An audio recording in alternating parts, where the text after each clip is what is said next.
अस्सलामु अलैकुम वरहमतुल्लाहि वबरकातुहू। जी हाँ दोस्तों, उम्मीद है कि आप तमामी हजरात खैर आफियत से होंगे, तमामी लोग अच्छे होंगे। 2 करोड़ पेंशन धारकों का पेंशन बंद होगा। आपका पेंशन क्यों बंद होगा और 1 जनवरी 2026 से पहले ये 5 काम आपको करना होगा। अगर आपने जानबूझकर ये 5 काम नहीं किया, चाहे आप वृद्धा पेंशन वाले हैं, चाहे आप विधवा पेंशन वाले हैं, या आपको विकलांग पेंशन मिलता है, ये 5 काम आपको करना होगा, तभी तो आपको पेंशन मिलेगा।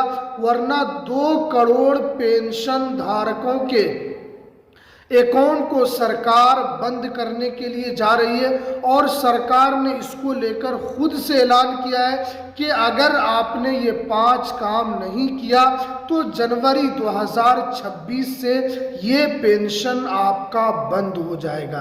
तो वो 5 नया नियम क्या लागू हुआ है जो हर पेंशन धारकों के लिए जानना काफ़ी इम्पोर्टेंट है। तो चलिए हम पूरी जानकारी आज आपको इस वीडियो के अंदर आपको बताते हैं। आप जानते हैं कि पेंशन धारकों की संख्या हर स्टेट में अलग अलग है, और चाहे वो बिहार की बात करूं, यहाँ भी पेंशन धारकों की जो संख्या है वो करीब करीब 1 करोड़ से ज़्यादा है, और हर राज्य में इसी तरीके से पेंशन धारकों की संख्या है। अब जो इसको लेकर सरकार, राज्य सरकार और केंद्र सरकार ने साफ साफ ऐलान किया है कि 2026 से 2 करोड़ पेंशन धारकों का खाता को बंद कर दिया जाएगा।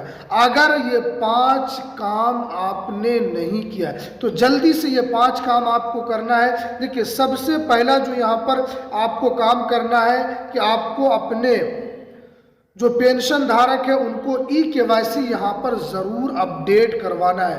देखिए, आप जानते हैं कि सरकार को ये जानकारी भी है कि बहुत सारे ऐसे लोग हैं जिनकी मृत्यु हो गई है, या बहुत सारे लोग ऐसे हैं जिनके अकाउंट होल्ड पड़ गए, या जिनके अकाउंट में कई साल से केवाईसी नहीं हुई है। तो सरकार ने साफ साफ कहा है कि अगर आपके अकाउंट में ई-केवाईसी अपडेट नहीं किया जाता है तो आपके पेंशन को बंद कर दिया जाएगा, फिर आपको आगे चलकर पेंशन बिल्कुल भी नहीं मिलेगा। तो ये पहला काम आपको जाकर कर लेना है। दूसरा काम जो यहाँ पर निकल कर आ रहा है कि आपको फिजिकल वेरिफिकेशन आपको करवाना होगा। देखिए, फिजिकल वेरिफिकेशन सरकार क्यों करवाती है? इसलिए कि इससे ये पता चलता है कि जो पेंशन जिनको मिल रहा है वो आदमी जीवित है या उसकी मृत्यु हो गई है। अभी भी बहुत सारे लोग ऐसे हैं उनके घर के अंदर जो पेंशन धारक थे उनकी मृत्यु हो गई है, फिर भी उनके अकाउंट में पैसा लगातार सरकार दे रही है और सरकार को पता नहीं है। इसलिए अब सभी पेंशन धारकों को फिजिकल वेरिफिकेशन कराना होगा ताकि ये सरकार को पता चले कि ये आदमी अभी जीवित है और इसे पेंशन मिलते रहना चाहिए। तो ये काम भी आपको हर हाल में करा लेना है। तीसरी जो अपडेट यहाँ पर निकल कर आ रही है कि आपको अपने अकाउंट में डीबीटी के माध्यम से आधार को लिंक कराना होगा। देखिए, अभी भी बहुत सारे ऐसे अकाउंट धारक हैं जिनका अकाउंट जो डीबीटी से लिंक नहीं है। और क्या होता है कि जब आपका अकाउंट डीबीटी से लिंक नहीं होता है तो आपके अकाउंट में पैसा बिल्कुल भी नहीं पहुंच पाता है, क्योंकि सरकार जो भी पैसा भेजती है, चाहे वो विधवा वाला पैसा हो या विकलांग वाला पैसा हो या वृद्धा वाला पैसा हो, वो सब डीबीटी के माध्यम से पैसे को भेजा जाता है, यानी डायरेक्ट बेनिफिट ट्रांसफ़र के ज़रिए से। जब आपका अकाउंट लिंक नहीं होगा जब आपका पेंशन जिससे आप उठाते हैं उससे अकाउंट आप लिंक नहीं करेंगे तो सरकार जो आपका पैसा कहाँ भेजेगी, तो फिर वो पैसा आपका क्या हो जाता है, होल्ड हो जाता है और वो आपके खाते तक वो पैसा नहीं पहुंच पाता है। तो इसलिए ये काम भी आपको बिल्कुल बहुत ही स्पीड में आपको कर लेना है। सिर्फ और सिर्फ आपके पास 15 दिनों का समय बचा हुआ है। उसके बाद जो यहाँ पर चौथी अपडेट जो निकल कर आ रही है, अगर आपके पेंशन वाला जो आपका फॉर्म है उसमें कोई भी त्रुटि है तो अब आपको सुधार करवाना होगा। अब ये कहाँ सुधार करवाएंगे, तो विकास भवन में जाकर आप सुधार करवा सकते हैं, या अगर आप ऑनलाइन चाहते हैं तो आप ऑनलाइन भी इसको करेक्शन करवा सकते हैं। क्योंकि बहुत सारे लोग ऐसे हैं जब वो पेंशन का फॉर्म भरते हैं तो कुछ ना कुछ त्रुटि उनकी हो गई है। अब क्या है कि सरकार ने उस पर ध्यान नहीं दिया और उनको पेंशन 10 साल से 5 साल से उनको पेंशन मिल रहा है और वो पेंशन भी उठा रही है। लेकिन अब क्या है कि सरकार ने साफ कर दिया है कि अगर उनके फॉर्म में कोई त्रुटि होगी या अकाउंट के नाम में कोई अलग अलग होगा, आपका नाम यहाँ कुछ और है और अकाउंट में आपका कुछ और नाम है, तो इसकी वजह से भी आपके अकाउंट को यहाँ पर बंद कर दिया जाएगा और आपको पेंशन बिल्कुल भी यहाँ पर नहीं दिया जाएगा। तो इसलिए जितने पेंशन धारक हैं ये काम आपको ज़रूर करवा लेना है। किसी तरह की कोई त्रुटि है ज़रूर आपको सुधार करवा लेना है।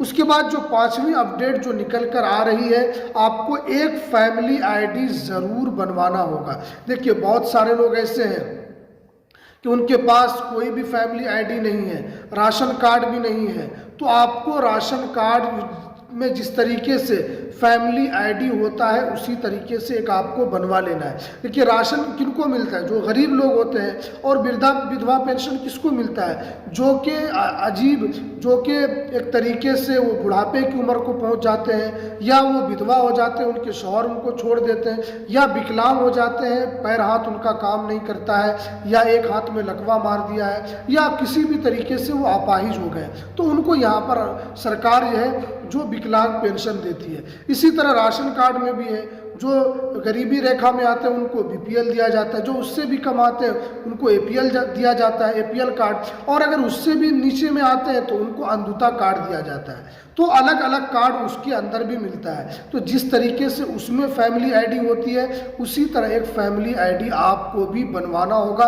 तभी तो आपको यहाँ पर पेंशन दिया जाएगा। क्योंकि पूरे भारत के अंदर पेंशन बढ़ने वाला है। 2026 से केंद्र सरकार पेंशन की राशि को बढ़ाने वाली है और आपको बिहार के अंदर भी पेंशन अभी आपको 1100 रुपये मिलता है, आपको 1500 से 2000 रुपये तक आपको पेंशन देखने को मिलेगा ये बिहार के अंदर। क्योंकि सरकार को भी पता है कि 1100 रुपये से कुछ नहीं होता है, यूपी में भी 1000 मिलता है, 1000 से भी कुछ नहीं होता है। इसलिए सरकार और केंद्र सरकार ये दोनों मिलकर पेंशन को बढ़ाने वाली है ताकि आपका पेंशन ज़्यादा से ज़्यादा हो सके। तो चलिए, ये पेंशन धारकों के लिए बड़ी अपडेट निकल कर आ रही थी, तो आपको ज़रूर ये 5 काम करवा लेना है अगर आप चाहते हैं कि 2026 में भी आपको पेंशन मिलता रहे, तो ये काम आपको करना होगा। तो चलिए, ये कुछ जानकारी जो निकल कर आ रही थी, तो चलिए हमें दीजिए इजाज़त।